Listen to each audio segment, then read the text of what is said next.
سوره زیبایی که تلاوت می شوند در نماز سوره آخر قرآن عظیم الشان و بیشتر اینها به قیامت رفتند و از عذاب الله تعالی در روز قیامت و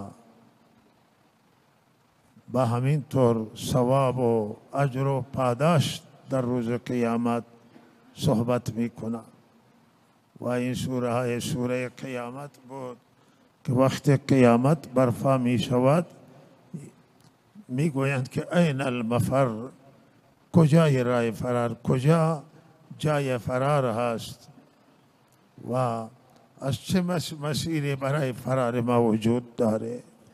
میخواهند اهل جرم و مجرمین که فرار کنند اما راهی برای فرار آنجا یافته نمیشه. هیچ کسی نمیتوانه از دست خدا فرار کنه و وقتی که ناامید میشوند و آنجا به این نتیجه میرسند که گرفتار عذاب خدا میشوند و گرفتار شدن محکوم میشوند، یقول الکافر یا لیتنی کنت ترابا. و روز انسان کافر تمنا می کند که کاش که خاک بود، خاک می شد و با خاک یکسان می شد و به عنوان زنده، یعنی در دنیا زنده نبود.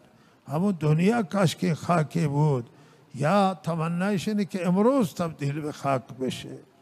وقتی می بینه حیوانات الله زنده می کنه و بعد اونها را می کشه و خاک می کنه، کافر هم تمنا می کنه که کاش من هم تبدیل به خاک بشم.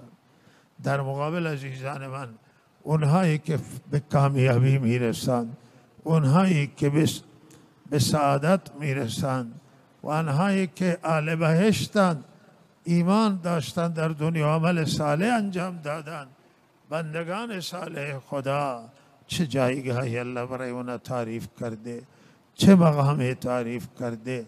از بهشت الله صحبت میکنه و از اینکه روز قیامت اینها به سوی الله نگاه میکنن، دیدار رب العالمین نصیب اینا میشه و چهره اونا تر و تازه و میدرخشه و چهرهشون روشنه و خوشحالن که به سعادت رسیدن، خوشحالن که به بهشت داخل شدن که حد و مرز نداره و اندازه نداره. همه نعمتها در آنجا فراوان در اختیار اونها قرار میگیره. چه سعادتی است که مثل نداره و رفتن به جهنم شقاوتی است که بعد مانند نداره و مثل نداره.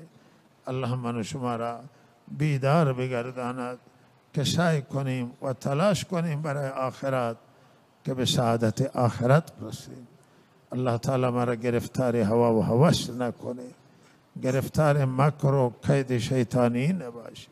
شیطان ما را نفریبه و دنیا ما را نفریبد، هر دو تفریب بازند و الله ما را نجات